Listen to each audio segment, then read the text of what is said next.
कृष्ण कृष्ण हरे हरे हरे राम राम राम हरे हरे हरे कृष्ण हरे राम राम राम हरे हरे हरे कृष्ण कृष्ण कृष्ण हरे हरे हरे राम राम राम हरे हरे हरे कृष्ण कृष्ण कृष्ण हरे हरे हरे राम राम राम हरे हरे हरे कृष्ण कृष्ण कृष्ण हरे हरे हरे राम राम राम हरे हरे हरे कृष्ण कृष्ण हरे हरे हरे राम राम हरे हरे हरे कृष्ण कृष्ण कृष्ण हरे हरे हरे राम राम हरे हरे हरे कृष्ण कृष्ण कृष्ण हरे हरे हरे राम राम हरे हरे हरे कृष्ण कृष्ण कृष्ण हरे हरे महाकाय सूर्यकोटि समप्रभ निर्विघ्नं कुरु मे देव सर्वकार्येषु सर्वदा पुण्यभूमि पवित्र तेथे नांदतो ज्ञान राजा सुपात्र आठविता महापुण्य राशी नमस्कार माझा श्री गुरु ज्ञानेश्वरासी आनंदं परम सुखदं केवलं ज्ञानमूर्तिं स्वातीतं गगन सदृशं तत्त्वमस्यादिलक्ष्यम् एकं नित्यं विमलमचलं सर्वदे साक्षिभूतं भावातीतं त्रिगुणरहितं सद्गुरुं तं नमामि गुरुर्देवो महेश्वरः गुरुर्साक्षात् परब्रह्म तस्मै श्री गुरवे नमः वृक्षजालेन्दर्कर्पटाश्च खड्गङ्गकानीपमच्छिन्द्रराज्या रेवाणकभर्तृसंज्ञा बभूर्वनवनाथ सिद्धा ओम श्री चैतन्य नवनाथ महाराज की जय। श्री सच्चिदानंद सद्गुरु साईनाथ महाराज की जय। श्री गणेशाय नमः, श्री सरस्वती नमः, श्री मातंग भगवान नमः, श्री गुरुभ्यो नमः। जय जय आदि जगद्धारा विश्वव्यापका विश्वंभरा जगत्सृजिता करुणाकरा दिगंबरा आदिपुरुषा पूर्ण ब्रह्म सनातना पंढरदेशा रुक्मिणी रमणा पुढे ग्रंथ रचना महिमाना बोलविता महाराजा नागली अध्याय निरूपण भरतरी आणि तुझा विक्रम प्रेम सागरी भक्त प्रेम उभयसरिता घोषल्या। पहिल्यांदा ग्रंथकारांनी गणपतीला नमस्कार केला, त्यांचे जे आदिदैवत पंढरीश पांडुरंग त्यांना नमस्कार करून मागच्या अध्यायाचा विषय सांगतात की मागच्या अध्यायामध्ये हा सुरोचन गंधर्वापासून सत्यवतीपासून विक्रमाची उत्पत्ती झाली। त्याच्यानंतर ध्रुमीनारायणाचा अवतार हे भर्तरीनाथ त्या व्यापाऱ्यांच्या मेळ्यामध्ये अवंतिकेला आलेले होते। अवंतिकेमध्ये त्या व्यापाऱ्यांनी माल लावून ठेवला आणि रात्रीच्या वेळेला शेकोटीमध्ये शेकत बसलेल्या असताना त्यावेळेला तिथं कोल्ह्यांनी आवाज दिला। या भर्तरीनाथांनी विचार केला की आपल्याला कोल्ह्याची भाषा येते, या व्यापाऱ्यांचं आपण मीठ खाल्लेलं आहे, त्यांना वाचवलं पाहिजे, म्हणून त्यांनी सांगितलं की व्यापाऱ्यांनो सावध राहा। त्या कोल्ह्यांनी सांगितलेलं आहे की इथं आता मोठं परचक्र येणार आहे, गुंड लोक येतील आणि तुम्हाला लुटून नेतील, त्याप्रमाणे ते सावध राहिलेले। दुसऱ्या वेळेला पुन्हा झाली, त्यावेळेला एक राक्षस येणार आहे असं सांगितलं, व्यापाऱ्यांनी काही लक्ष दिलं नाही। पण मात्र त्या बुरुजावरती आपल्या 7 सेवकांच्यासह हा विक्रम पहारेकरी म्हणून हे नोकरी करीत होता। त्याने या सगळ्या गोष्टी वरतून पाहिल्या, तो खाली उतरलेला आहे। आपल्या शास्त्रांनी त्यांनी त्या राक्षसाला मारलं आणि तो त्याचा टिळा स्वतःच्या कपाळी लावला, तिकडं अवंतिकेच्या वेशीला सुद्धा लावला आणि तो पुन्हा परत गेलेला आहे। आणि सगळं सावरल्यानंतर पुन्हा येऊन व्यापाऱ्यांच्या मेळ्यामध्ये येऊन त्यांनी विक्रमाने त्या व्यापाऱ्यांना विनंती केली त्या भर्तरीनाथाला माझ्यासोबत राहू द्या। मग त्यांना सोबत दिलेलं आहे। हळूहळू विक्रम आणि भर्तरीनाथ हे भावाप्रमाणे राहायला लागलेले। कुंभारवाड्यामध्ये ते कुंभार बाबा, सत्यवती, विक्रम आणि भर्तरीनाथ असे चौघे राहायला लागलेले आहेत। त्या जठरीती सूक्ष्म वेली सकळ देही संचार पावली पावली परिभवे संतोषली पसंभवतो न सांगाया ऐशी कन्या असे उदरी ती 10 कोटी वरवंटावरी की लवण आपदीची लहरी मदन बाळी सोबत असे. आता पुढे जाऊन काय झालेलं आहे की हे जे अवंतिका नगर जे होतं उज्जैनी ते तीर्थक्षेत्रसुद्धा होतं. उज्जैनी महांकालम 12 ज्योतिर्लिंगाच्या पैकी महांकालेश्वर लिंग हे ह्या उज्जैनीमध्ये आहे आणि त्याचप्रमाणे ते व्यापाराचं त्या काळात मोठं केंद्रसुद्धा होतं आणि तिथं अनेक लोक यायचे आणि त्या ठिकाणी येऊन तिथे व्यापार वगैरे करायचे. त्याचप्रमाणे देवदर्शनालासुद्धा यायचे. अशा पद्धतीनं ती मोठी व्यापारी पेठ होती. परम सौंदर्य मुखमंडन राये कवळून घेतले ते मन उपरे बसले रायापाशी राये परम लालने. परम सौंदर्य मुखमंडन राजे कवळीने घेऊन परिकल्पने वेधले मन वराविषयी रायाचे. आता इथं काय झालेलं आता या अवंतिका नगरीचा राजा शुभविक्रम हा होता. त्यांचं आता बरंच वय झालेलं होतं आणि त्यांना एक मुलगी होती सुमेधा होती तिचं नाव होतं आणि त्यांनी विचार केलेला आहे की आता ही मुलगी उपवर झाली तिचं लग्न करून द्यायला पाहिजे. म्हणून त्यांनी आपल्या मंत्रिमंडळाची बैठक बोलावली. प्रधान अनेक मंत्री राजदरबारी हे लोक तिथं उपस्थित झालेले. राजांनी कशाला बोलवलं आपल्याला त्यावेळेला त्यांनी तो विषय मांडला की आता त्या ठिकाणी आपली जी मुलगी ही सुमेधा हिचं लग्न करायचं आहे तेव्हा तुम्ही वर संशोधन करा आणि चांगला योग्य वर पाहून ते सुमेधावती कन्या त्याला आपण अर्पण करून टाकू. त्यांचे जे मुख्य प्रधान होते ते फार हुशार होते. ते म्हणले महाराज अहो तुमच्या पोटी काय पुत्र संतान नाही. तुमचं आता एवढं वय झालेलं आहे तुम्हाला आता पुत्र होण्याची आशा पण नाही. तेव्हा आता एक करता येईल त्या सुमेधावतीला जो आपण वर शोधू त्याला तुमच्या राज्याचा वारस नेमून टाकू म्हणजे जास्त काही संभ्रम संशय राहणार नाही आणि अराजक होणार नाही. तर त्या राजा मिळून जाईल आपल्याला अशा त्यांनी विनंती केल्यानंतर राजाने ते मान्य केलेलं आहे. ऐसे मंत्री बोलता वचन मानतो का विश्वविक्रम म्हणे अवश्य ऐसेची करणे योजिले अर्थाते. तरी प्राथमिक एक यात गोष्ट सुचली आहे माते आधी येथून अधिकारा ते द्वरी जा मात मानावा. पण आता असा मुलगा कोण भेटेल की जो सुमेधावतीचं पालन पण करीन आणि जो राज्यसुद्धा सांभाळीन. आणि मग अशा पद्धतीचं राज्य सांभाळणारा मुलगा शोधण्यासाठी आपण काय करायला पाहिजे तर जागोजागी जाऊन शोधायला पाहिजे. राजा म्हणतो मला एक युक्ती सुचलेली आहे. सगळ्या प्राण्यांमध्ये हत्ती हा हुशार मानला जातो. गणेशजीचा अवतार मानला जातो. तेव्हा असं करावं एखादा चांगला मूर्त पाहावा त्या हत्तीच्या सोंडेमध्ये माळ द्यावी आणि तो त्या दिवशी त्या नगरामध्ये जे उपस्थित लोक असतील त्याच्यामध्ये तो हा हत्ती फिरेल आणि त्याला जो योग्य वाटेल त्याच्या गळ्यामध्ये तो माळ घालीन. तो इथला अवंतीचा राजा होईल आणि तोच सुमेधावतीचा पतीसुद्धा असेल. ऐसे बोलता शुभविक्रम नृपती तोची मानले मांत्रिकापती शुभमाळा मंडप शेती महोत्सव मांडला. पाहून दिन सुदिन मास उभारले मंडपास गुड्या तोडणे पताकास राजसदन शोभले. मग त्या राजवाड्यामध्ये मूर्त पाहायला गेलेलं आहे. त्या दिवस उगवल्यानंतर त्या ठिकाणी हत्तीला बोलवलं आणलेलं आहे. त्याच्या सोड्यामध्ये माळ दिली वाद्य वगैरे सगळे बरोबर आहेत आणि त्या हत्तीला सोडून दिलेलं आहे. तो हत्ती जो आहे तो तिथून निघाला दरबारामधून अनेक गल्ली बळं पार करीत करीत तो बाहेर जायला लागलेले आहे. त्यांच्या मागे हे सगळे प्रजा स्वतः राजा त्याचप्रमाणे मंत्री प्रधान वगैरे हे सगळे लोक त्या हत्तीच्या मागे चाललेले आहेत. वस्त्राभरणी कनक कोंदणी भूमी मिरवला कुंजर रत्नी दिव्य माळा शिंडी उभुनी नगरामध्ये संचरला. मागे मंत्री मानव विप्राण सहित चक्षुदीक्षा करेल रूपनाथ तो दिव्य कुंजर घेऊन माळे ते नगरामध्ये संचरला. आता तो हत्ती निघालेला आहे पुढं. त्यांच्याबरोबर हे मंत्री संत्री राजा स्वतः त्याचप्रमाणे दरबारातले राजपुरोहित गुरुजी हे सगळे लोक निघालेले आहे. तो हत्ती अनेक रस्ते पार करून गल्लीबळा पार करून पार नगराच्या शेवटच्या कोपऱ्याला आलेला आहे. सकळ ग्रामीचे ग्रामजन पाहते ठाई ठाई उभे राहून तो ग्राम शोधित दुर्गी येऊन विक्रमाते विलोकी गजी येऊन दुर्गा निकट उभा राहीन चाले वाट तो दुर्गी विक्रमास अष्टसेवाधारी असती की. हा हत्ती फिरत फिरत गावाच्या शेवटी आलेला आहे ज्या ठिकाणी या व्यापाऱ्यांनी आपलं सामान व्यापारासाठी माल मांडून ठेवलेला होता. त्या बुरुजावरती विक्रम हा पहारेकरी होता. पहारेकऱ्यांचा प्रमुख होता.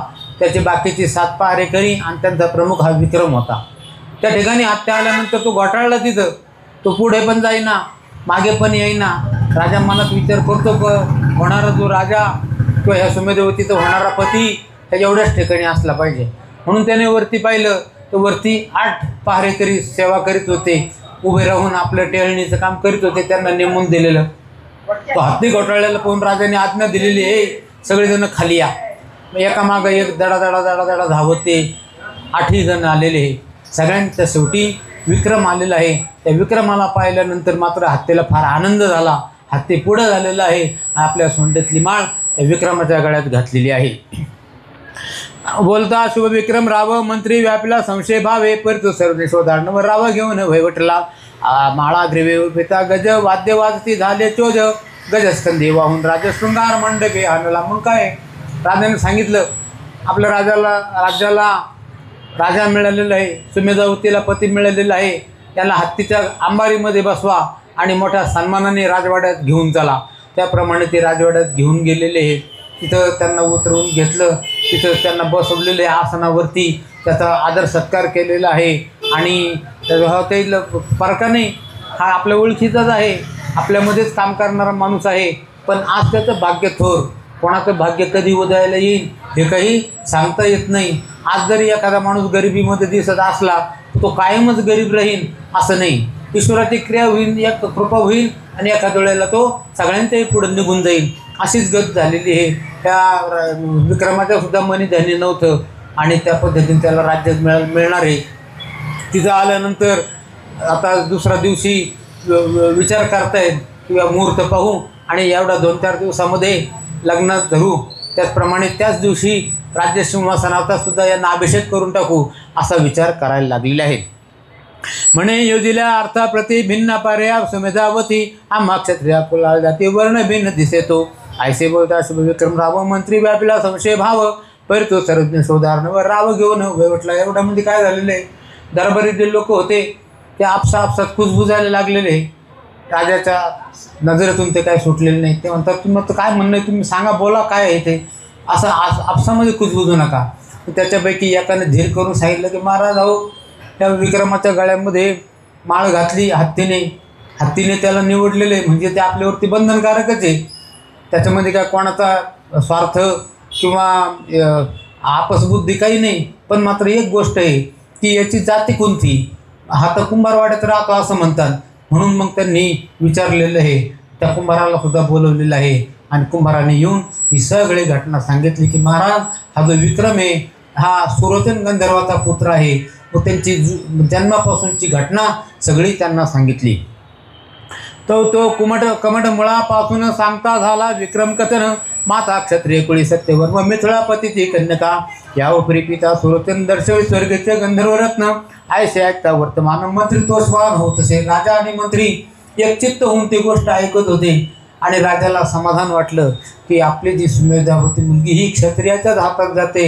एवढंच नव्हे तर त्यांचे जे वडील आहेत विक्रमाचे हे प्रत्यक्ष गंधर्व आहे, ईश्वराचे सेवक आहेत आणि त्यांना इंद्राच्या शापामुळं त्यांना अशी गत झालेली आहे.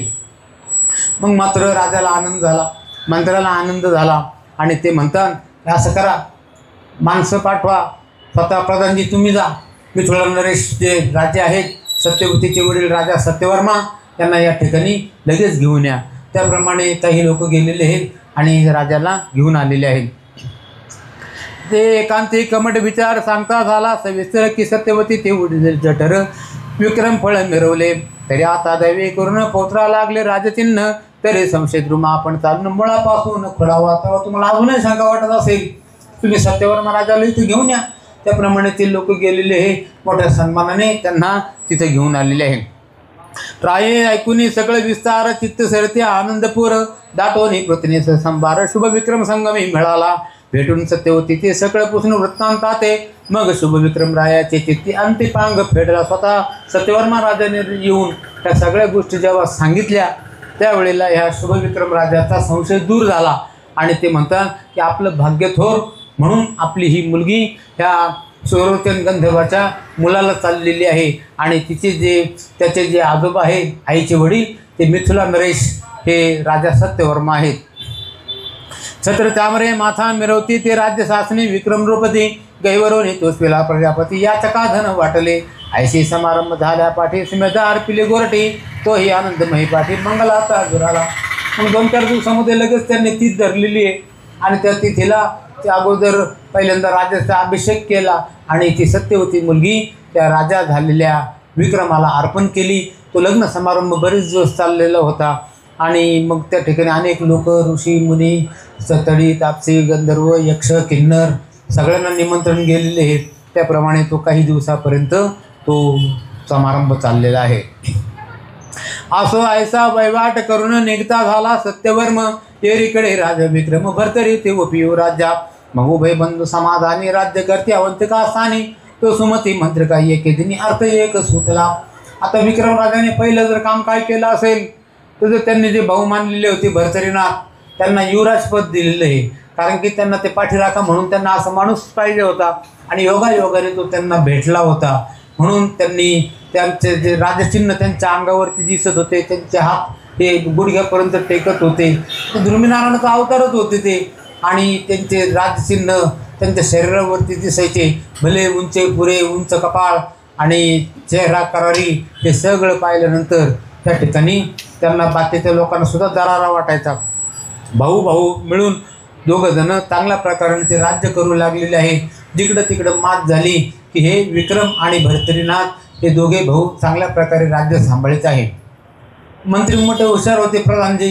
त्यांनी विचार केला की अहो आता ह्या भरतरीनाथांना तर कोणी पण मुलगी देईल, कारण की त्यांचं मुळात सौंदर्य, शरीर प्रकृती धडधाकट आणि राजचिन्ह आहे. तेव्हा आता आपण एक करायला पाहिजे, दुसऱ्या कोणाची तरी मुलगी देण्यापेक्षा मग आपली मुलगी काय भांडली तरी आपण का हा फायदा घेऊ नये. म्हणून त्यांनी विक्रम राजाला गळ घातली आणि माझ्या मुलीचं लग्न ह्या भरतरीनाथांशी लावून द्या अशी विनंती केली. ऐशी दयाची उक्ती विक्रमा विचारी मंत्री सुमती, तोही म्हणे नीड जाती बंधू मानेला भावार्थे. ऐसे बोलता राव विक्रम संशय पडला मंत्री संभव, मग भरतरीचा पुस्ता झाला बरोबर प्रांजळ सांगे भरतरी. आता एवढं मध्ये काय झालेलं आहे त्यांनी गंज विचार केला, अगदी बोलणं चालणं झालेलं आहे. एवढ्यामध्ये एक धोबी तो म्हणतो की महाराज अहो तुम्ही एक राज लग्न करू राहिले चांगली गोष्ट आहे, विरोधी पक्ष हा पाहिजेच. विरोधी पक्ष कशासाठी तर त्याच्यामधल्या ज्या काही त्रुटी असतील त्या दूर करायच्या, त्यांच्यावरती खूप मोठं काय हरकत घ्यायची नाही.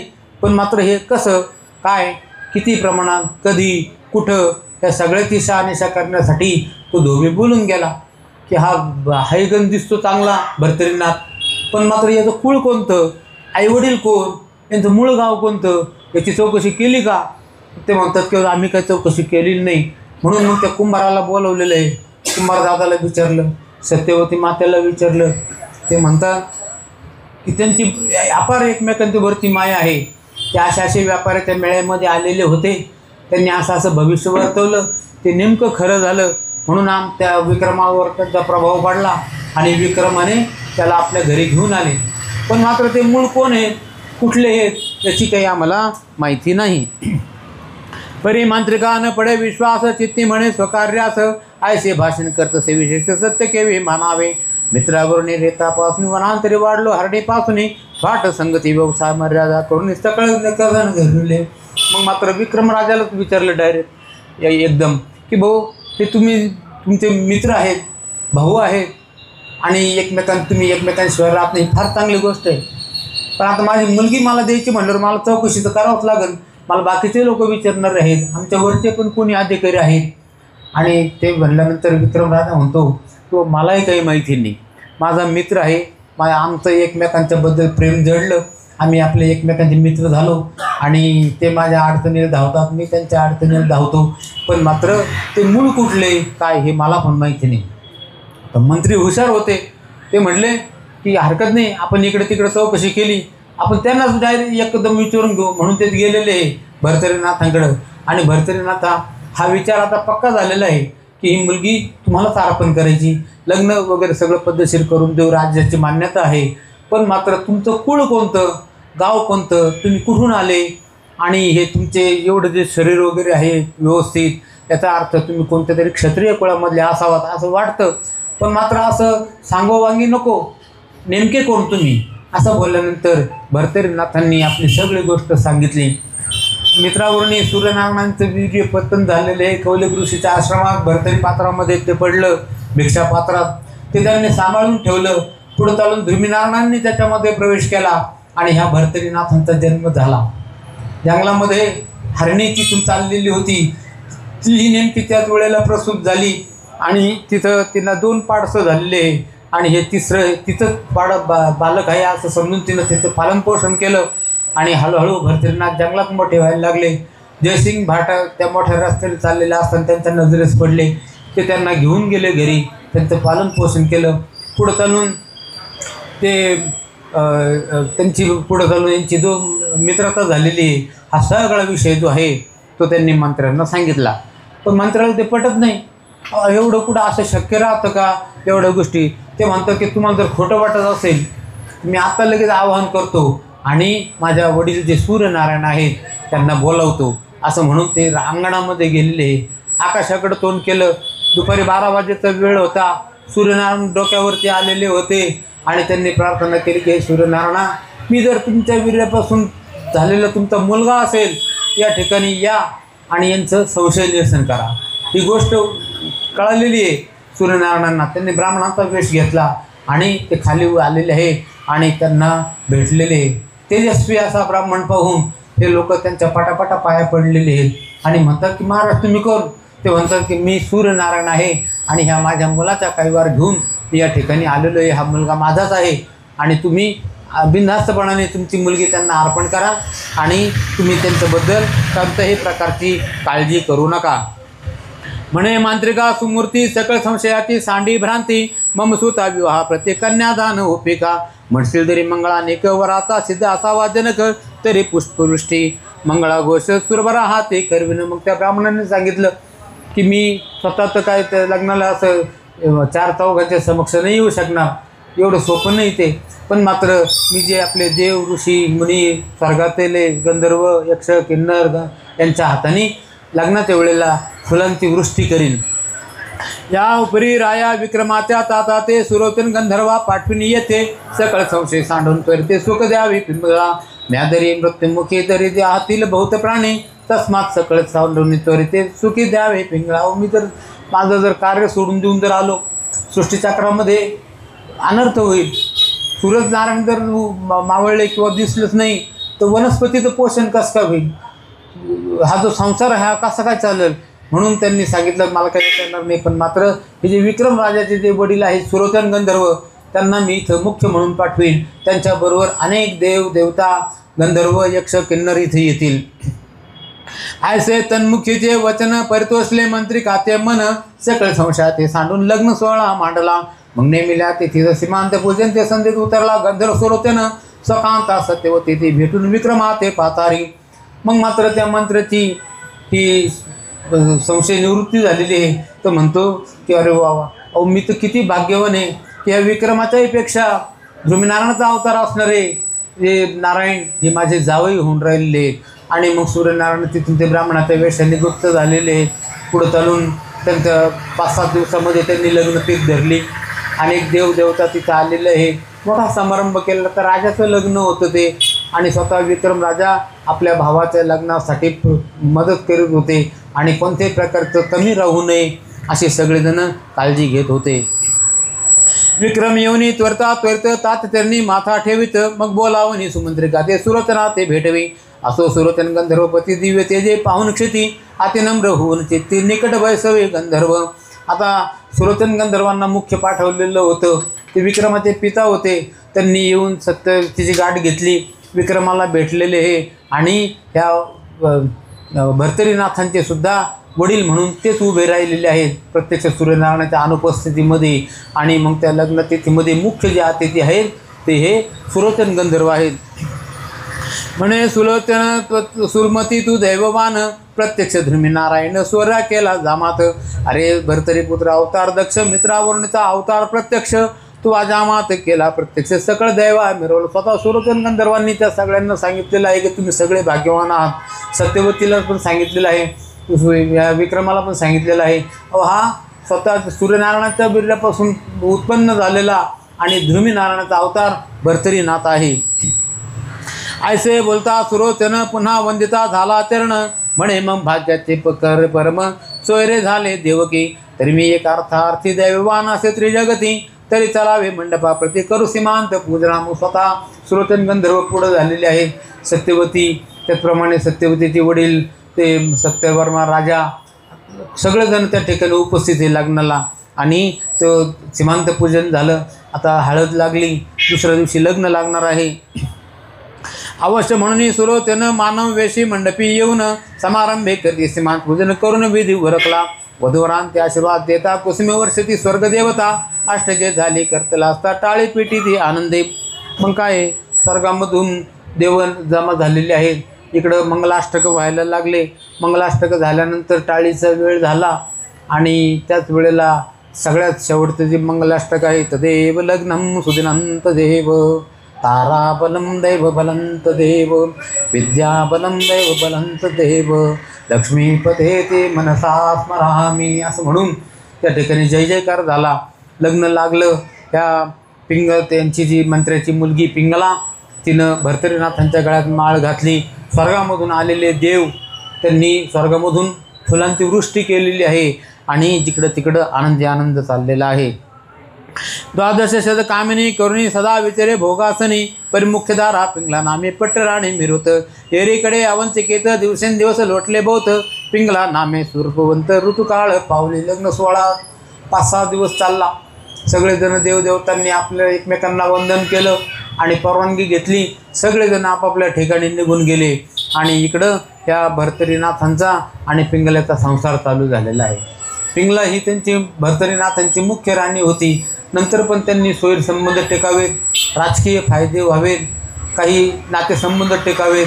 म्हणून त्यांनी अनेक विवाह केले पण त्याच्यामध्ये मुख्य ही पिंगला राणी होती युवराज्याच्या मंडणी भर्तरी जाणा मिरवे भूषणी परितया समी हिरकणी पिंगळा मिरवे वैडुर्या ऐसे उभे त्यांचे एक चित्त की लोह मिळाले चुंबकात की कर्दम उदकाते कदा काळे सोडिन त्याप्रमाणे चिखल पाण्याला सोडित नाही त्याप्रमाणे हे पिंगला राणी आणि हे एकरूप झालेले आहेत जसं चुंबक लोखंडाला आकर्षित करून घेतो त्या पद्धतीने ही पिंगला राणी भर्तरीनाथांकडे आकर्षित झाली भर्तरीनाथ पिंगला यांचा संसार मोठ्या आनंदाने चालू झालेला आहे आणि दररोज सगळं सावरल्यानंतर ही भर्तरीनाथ विक्रम राजाच्या बरोबर येऊन राज्यकारभार पाहायचे पण मात्र त्यांना पिंगलेशिवाय करमत नसं मग ते अधूनमधून घरी जाऊन त्या पिंगलेला 2 शब्द बोलून पुन्हा परत यायचे अशा पद्धतीनं त्यांचा संसार चालू झाला सभा मंडपी राजा असता परिपिंगलेसी वसे चित्ता रायासे न गमिती ते पाता घडोघडी पातसे पाहुणी पिंगलेचे वदन मग राजाचे सुचे कारभार पूर्ण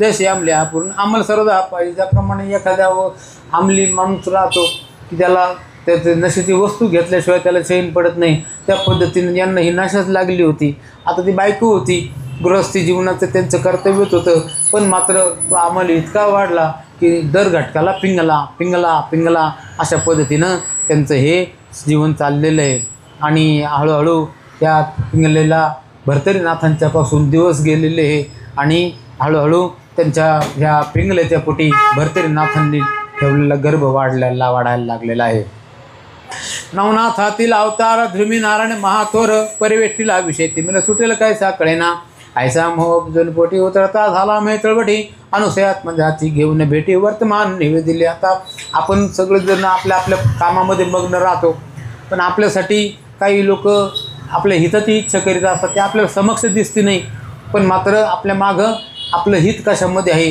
याचा ते विचार करीत असतात ह्या राजाला भर्तरीनाथानं फार वेळ होतं शिकारीचं मग ते अधूनमधून ते शिकारीला जायचे शिकारीला गेल्यानंतर मग त्या सैन्याने तिकडून सावजाला व्हायचं तिकडून हाकलून द्यायचं आणि यांच्या टप्प्यामध्ये आलं म्हणजे यांनी धनुष्यबाणाने त्याला सावजाला मारून टाकायचं अशा पद्धतीचा तो शिकारीचा क्रम होता आणि ते असे कधीमध्ये जायचे आणि एकदा ते शिकारीला गेलेले असताना सूर्यनारायणांनी वरतून पाहिलं आणि त्यांच्या मनामध्ये हा विचार आलेला आहे की माझे 2 पुत्र एक पुत्र लोमश ऋषींच्या आश्रमामध्ये निर्माण होऊन अगस्त्य मुनी त्यांनी स्वतःचं कल्याण करून घेतलं अनुग्रह घेतला तपश्चर्या केली आणि त्यांनी देवांमध्ये सुद्धा स्थान मिळवलेले अगस्त्य ऋषींना फार मोठं महत्त्वाचं स्थान आहे तसं मात्र हा भर्तरी मात्र काय आहे हा आपल्या याच्याच नादामध्ये आहे गृहस्थ आश्रमात पहिला त्यांनी चांगली गोष्ट आहे, पण मात्र त्याच्यामध्येच हा अटकून पडलेला आहे.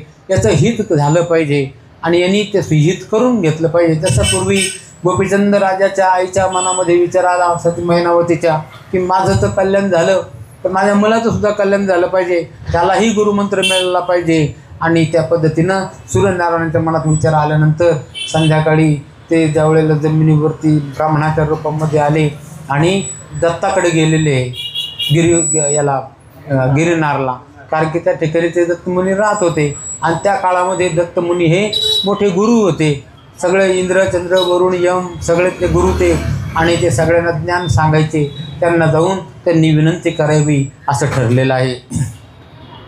हे पूर्वीच भविष्योत्तर आहे समर्था मम गोचर, दिदले मम गेले वागोत्तर मम वचनी श्रोता, तरी आता संशय असीन राहावे, आता स्वस्थ चित्त असावे, मी यत्न करून भरते राव नाथ पंथी मिरवीन.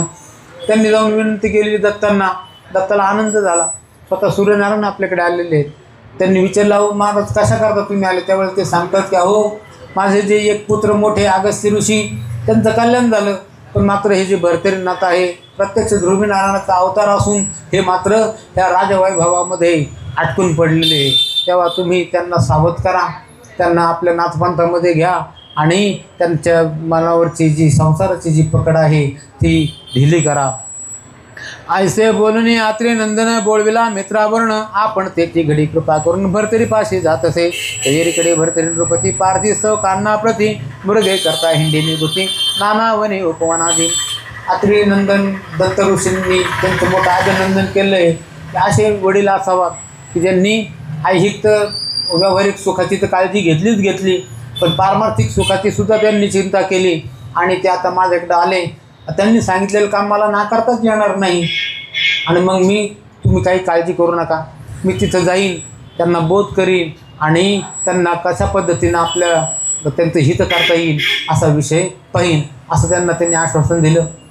सूर्यनारायण तिथून निघून गेलेले. आता दत्तमुनी विचार करतात की ही अवघडच गोष्ट आहे, कारण की हा राजा काही सामान्य नाही, ध्रुवीनारायणाचा अवतार आहे, पण ते पूर्वीच्या संस्काराचा विसर पडलेला आहे. अनेक जन्मांचे संस्कार बलवत्तर असल्यामुळे माणूस त्या रजोगुणाकडे ओढला जातो. रजोगुण हा स्वाभाविकच आहे, पण मात्र त्याच्यातून सुटका कशी करायची हे मात्र मलाही सांगता येणार नाही लवकर. त्याच्याबद्दल मला विचार करावा लागेल. विचार करता करता त्यांना एक गोष्ट आठवलेली आहे. त्याची नीती एक लक्ष दिन समान गज प्रत्यक्ष विशाळ शुंडा दंड, सुलक्ष चंद्र तेज मिरवले परी कैसे इंदू समानले बंधू भावे, म्हणून सर्व पूर्ण स्वभावे चमत्कार दाखवत असे. स्वतः तेथी मुक्ता संपत्ती वरद बाळ ओपिला प्रती, झालरी अग्रगंड निगोती एक सारा अर्चेल्या. मग त्यांनी काय केलेलं आहे त्या ठिकाणी विचार केला की आता ह्या राजाला आपण जर सांगितलं जाऊन की चला तुम्ही याच्यामध्ये कवर राहता, तरी ह्या गोष्टी कोणालाच पटणार नाही, कारण की काहीतरी ही कृती घडावं लागते. पश्चाताप काहीतरी झाला पाहिजे. पश्चाताप ज्या वेळेला होतो त्यावेळेला तो माणूस सुधारून जातो.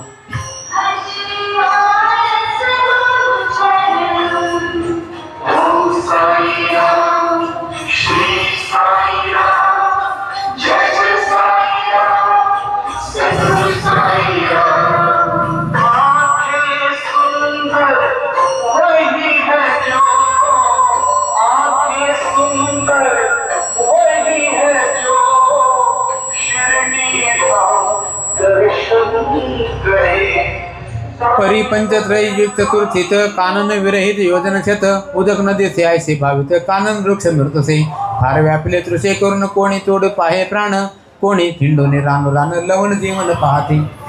ते उन्हाळ्याचे दिवस होते. चैत्र महिन्याचा वनवा पेटला होता अक्षरशः, म्हणजे तिथं ऊन वरती ऊन, खाली जमीन तापलेली. आणि अशा अवस्थेमध्ये ह्या राजाला शिकारीचं जे वेळ होतं ते म्हणतं ऊन असो नाही तर काही असो आपल्याला शिकारीला जायचंच. आणि मग त्यांनी ते आपले सैन्यबरोबर घेतलेलं आहे. शिकारीसाठी त्यांनी रानामध्ये गेले आणि त्या रानामध्ये मात्र अशी वेळ झालेली आहे कुठंच प्यायलाच पाणी नाही. आणि मग तो राजा विचार करतो की आता काय करावं. त्या सैन्याला सुद्धा ताण लागलेली आहे, त्यांनाही कुठं काही पाणी दिसत नाही आणि सगळेजण पाणी पाणी म्हणून आरडून राहिलेले आहे. प्राण झाला कासा विष, हृदयन साठवे श्वासोच्छ्वास, मुखी कोरड पडली विशेष, जेव्हा लोटू लागलीसे, ऐसे क्लेशाचे प्रकरणी दत्तात्रय काननी गुप्त वेश असोनी राजा मागे हिंडत असे. आता ही संधी नेमकी दत्तांनी ओळखली आणि यांना बोध करण्याचा जो वेळ आहे तो आता बरोबर योग्य आहे असं म्हणून त्यांनी त्या रानामध्ये ते गेलेले. तिथंच त्यांनी मायेने एक पर्णकुटी निर्माण केली, आतमध्ये जाऊन बसले आणि एक सरोवरसुद्धा निर्माण केलेलं आहे. इकडं जी सेना आहे ती पाणी पाणी करते, कोणी स्वतःची लघवीच पेतात, कोणी काय काय म्हणतं जे शक्य असेल ते करतात आणि स्वतःची तहान कशी भागल असा विचार करून राहिलेला आहे. आणि अशी गोष्ट ज्या वेळेला त्या विक्रमाला स्वतःलाच पाणी मिळाना, तोही पाणी पाणी करतोय. सैन्य म्हणतं महाराज तुम्ही गण आमचे स्वामी आहेत, पण ह्या पाण्याचा स्वामी ईश्वर आहे, त्यांनी जर इथं जर काही पाण्याची निर्मितीच केलेली नाही, उन्हाने सगळं पाणी आटून गेलेलं आहे, तेव्हा आता पाणी आम्हाला पण नाही आणि तुम्हाला सुद्धा पाणी नाही. ऐसे क्लेशाचे प्रकरणी दत्तात्रय काननी गुप्त वेश असोनी राजा मागे हिंडत असे. निर्मळपणे गंगा जळ दाटवणी पात्र तंबळे कुमुदिनी विकसित घालून पाळे नांदतात. ते सगळे लोक पाण्यासाठी हिंडू राहिलेले आहेत. रानामध्ये ते सैन्य तिकडं फिरतं आणि इकडं राजाने पण उत्तर दिशा धरली आणि उत्तर दिशेकडे कुठं पाणी मिळतं का काय, एखादी नदी आहे का काय, कुठं झरा एखादा सापडतो काय म्हणून ते पाहत आहे. आणि तेवढ्यामध्ये काय झालेलं आहे, दत्तांनी जे निर्माण केलेलं सरोवर आहे ते राजाला दिसलं. फार आनंद झालेला आहे त्याला. आता मी जाईन आणि पाणी पिईन आणि माझ्या सेनेलासुद्धा बोलवीन, त्यांनासुद्धा पाणी पाजीन. तया सरसी काठी बहुफलित तरुदाटी अनेक पक्षी मराळकोटी पंक्ती सरी दाटल्या. शीतळ जीवन सरोवर मिरवले गैरपण तरी तटी पर्णकुटी करून रात्री आतमध्ये मिरवला. त्या पर्णकुटीमध्ये दत्त बसलेले होते. त्यांनी पाहिलं राजा येऊन राहिलेला आहे, त्याला तर पाणी पाजायचं ते आपला, कारण की आपण आपलं कामच आहे. तान्हेल्यास भुकेल्यासी देई अन्न, तान्हेल्यासी देई पाणी, वाट सरुसी देता ओसरी श्रीहरी तुष्टेल.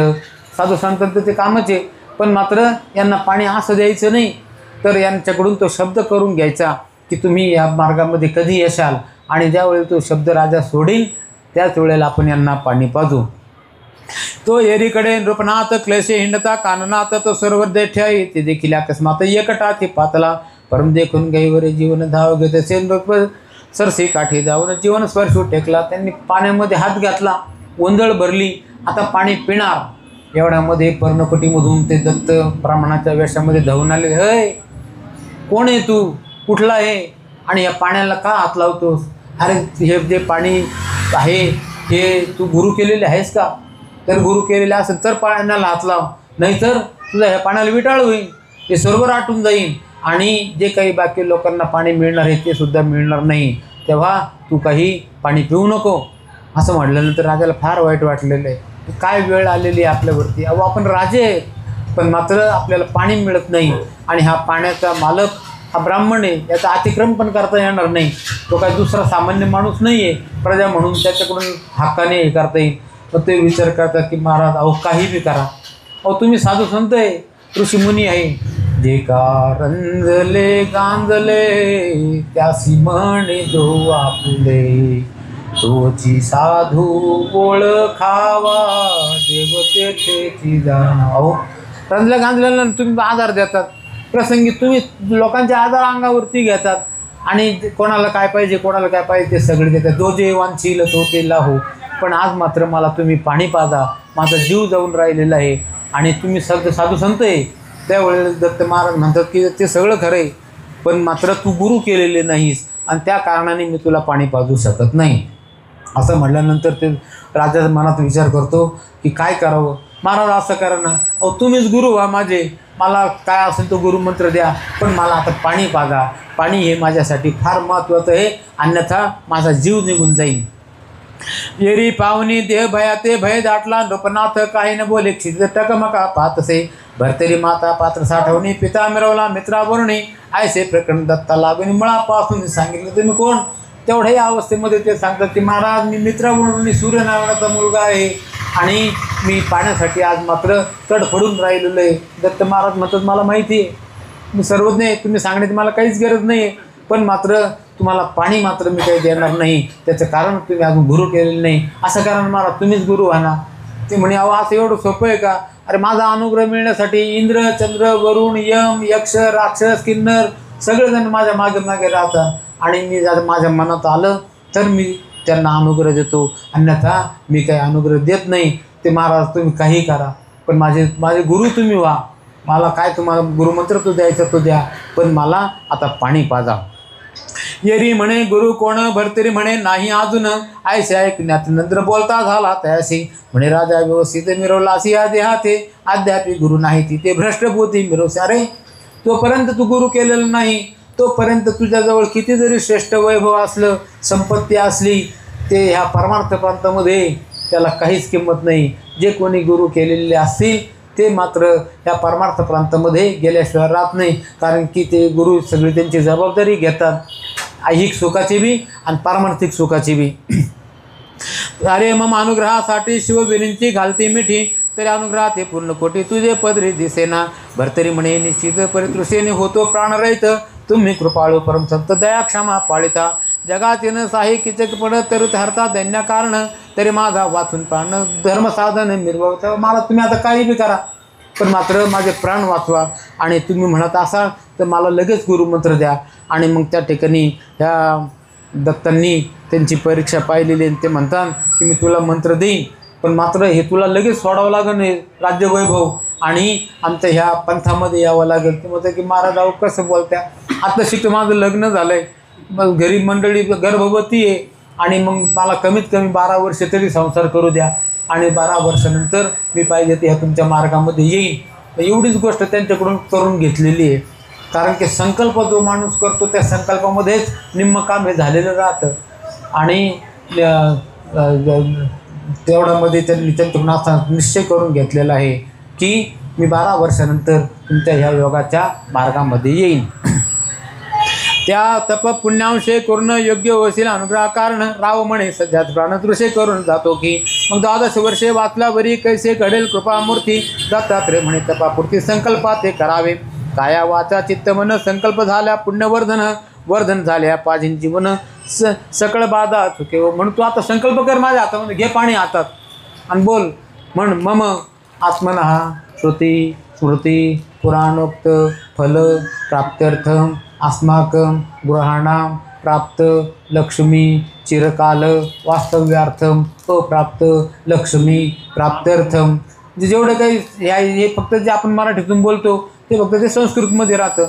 आणि ते म्हणतं की महाराज तुम्ही काही पण संकल्प सांगा, मी सगळं करायला तयार आहे, पण मात्र मला पाणी पाजा. नाथ गुरु संकल्प करशी ती तपा आचरण 12 वर्षी. परिचयसे नोहे वैभवासे पुन्हा लिप्त होत असे. तेव्हा निश्चयाचे ऐसे बळ. तुका म्हणे त्याची फळं. निश्चय जो होतो माणसाचा, मन संकल्प विकल्प आत्मिक हा म्हणा, मन जे आहे ते नेहमी संकल्प विकल्प करत असतं. हे काम होईल का नाही, असं असेल का नाही, त्याला संकल्प विकल्प म्हणतात. तेव्हापर्यंत त्या मनाच्या आकाराला मन म्हणतात. आणि निश्चय आत्मिका बुद्धी, म्हणजे ज्या वेळेला निश्चय होतो त्या मनाच्या आकाराला बुद्धी म्हणतात. आणि तसे तुम्ही निश्चय करा असं म्हटल्यानंतर राजांनी त्याप्रमाणे सांगितलेलं आहे की हरकत नाही महाराज, मी 12 वर्षानंतर या योगाच्या मार्गात येईल. आणि मग दत्तांनी मात्र त्यांना पाणी पाजलेलं आहे आणि त्याच्या डोक्यावरती हात ठेवला. त्याच्या योगाने काय झालेलं आहे, त्यांचं सगळं अज्ञान निवटून गेलेलं आहे. एकच एक ब्रह्म सगळ्या ठिकाणी भरून उरलेलं आहे. ब्रह्माच्याशिवाय दुसरं कोणी नाही, आपणही त्या ब्रह्माचाच अंश आहोत, हे ज्ञान त्यांच्या ठिकाणी प्रगट झालेलं आहे. आणि मग दत्तांनी त्यांना पाणी पाजलेलं आहे. आणि मग ते म्हणतात प्रगट झालेले आहे ते दत्त रूपाने. त्यांनी एवढंच नाही तर त्या ठिकाणी आपल्या आता दत्त होते सिद्धी बुद्धीचे कारक. सिद्धीने त्यांनी तिथं पाणी वरुण मंत्राचा जप केला. वरुणाने तिथं अनेक प्रकारचे कुंड निर्माण केले, पाण्याचे फवारे उडायला लागलेले आहे.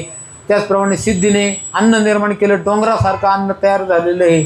आणि ती सगळी सेना तिथं आली, त्यांनी ते अन्न खाल्लं, पाणी पिले.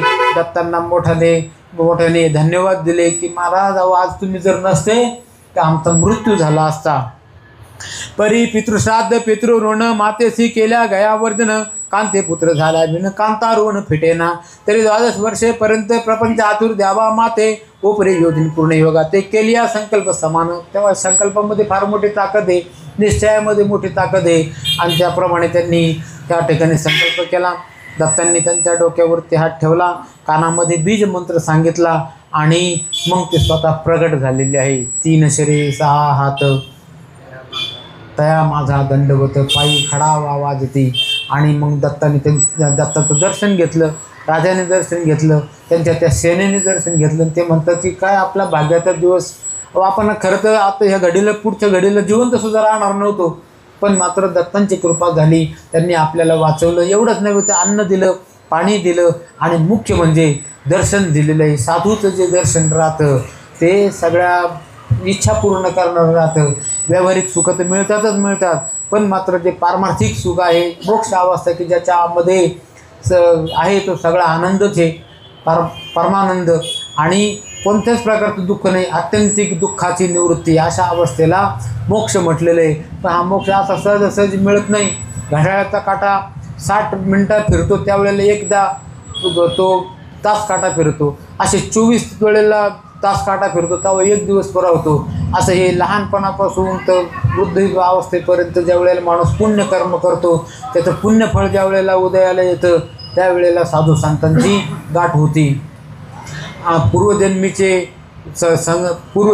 संचित, ये जन्मीची कमाई, तिसरी ते गुरुकृपा. पूर्वजन्माचं संचित काहीतरी होतं म्हणून आपल्याला देवाधर्माकडं आपले इष्टमित्र सगळे सोयरे, आई वडील, साधू संन्यासाकडं जाण्याची, मंदिरात जाण्याची इच्छा होते. त्याच्यानंतर ह्या जन्मामध्ये आपण स्वतः प्रगती करतो, काहीतरी स्वतः हट्टाने करू, काही गोष्टी ह्या हट्टाने करायच्या राहतात किंवा देवदेव हा सहजासहजी नाही होत, त्याला थोडाफार निश्चय करावा लागतो आणि मग तसं बसावं लागतं, योगा हठयोग. आणि या पद्धतीने ते तिसरी ते गुरुकृपा. मग अशा अवस्थेमध्ये जर तयार झाल्यावर जर एखाद्यावरती गुरुची जर कृपा झाली, जो कोणी भाग्याचा पुतळा तयास अनुग्रहीशी, त्याच्यावरती देवाचा अनुग्रह होतो. अशा पद्धतीनं ह्या भर्तरीनाथांच्यावरती दत्त महाराजांनी कृपा केली आणि भर्तरीनाथांना खूप आनंद झालेला आहे. ते दत्तांच्या पाया पडले, सगळी सेना त्यांच्या पाया पडलेली आहे आणि त्यांनी दत्तांना नमस्कार करून त्यांची परवानगी घेतली आणि सेना आपापल्या ठिकाणी निघून गेली. दत्त महाराज आपापल्या ठिकाणी निघून गेले आणि हा राजासुद्धा घोड्यावरती बसला आणि आपल्या सैन्याच्या सहित परत निघालेला आहे. सुरभीचे करुण चिंतन मही दर्शवले दिप्यमान, नेमक स्वरूप दोन अन्न पर्वता समान मिरवले. मग चमू सहित नृपनाथ भोगावती ते स्नान करीत, उत्तमान स्वीकार समत दर्शन करून चालले.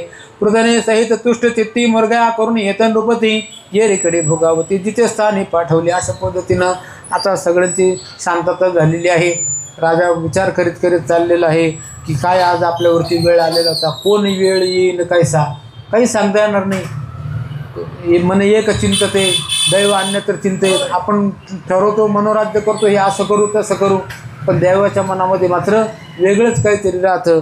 आणि त्याचे फक्त एवढंच आहे की त्याची परिणती चांगल्या घटनेमध्ये झाली, आपण वाचलो आणि आपल्याला दत्ताचं दर्शनसुद्धा मिळालेलं आहे. अशा पद्धतीने ह्या विषय ह्या अध्यायामध्ये आलेला आहे. आता इथून पुढं हे भर्तरी राजे त्यांच्या राजधानीमध्ये जर परततील, तिथं काय घटना होईल ते पुढच्या अध्यायामध्ये येईल.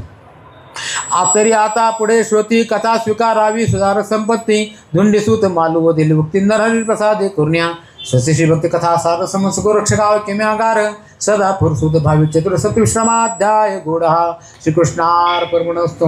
श्रीरस्तु. श्री गणेशाय नमः. श्री सरस्वती नमः. श्री मार्तंड भरवाय नमः. श्री गुरुभ्यो नमः. जय जयाजी जगत उद्धारा, अखिला निरंजना निर्विकारा, भक्तमानस चकोरचंद्रा प्रेमांबुधारा ओसरती. तरी तू असता कृपाळू आई, माय माझी मिठाबाई, तरी आता ग्रंथ पवाही येऊन बैसे घे. मागल्या अध्यायी प्रेमे करून वैभवी मिळविला विक्रम, भरतरी संगमी पिंगला लग्न दत्ता अनुग्रह लाभला. व परिमृगया करून अवंतिका स्थानी जाऊनी, राजधामी कनकासनी सभामंडपी बैसला. क्षणिक बैसोनी त्वरता त्वरित पाक शाळे गेला नृपनाथ, पक्वान सेवन्यंत पुरात पिंगला बैसून चरला. विठ्ठल विठ्ठल विठ्ठल विठ्ठल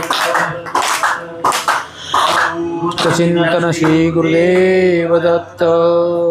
ओम श्री चैतन्य नवनाथ महाराज की जय.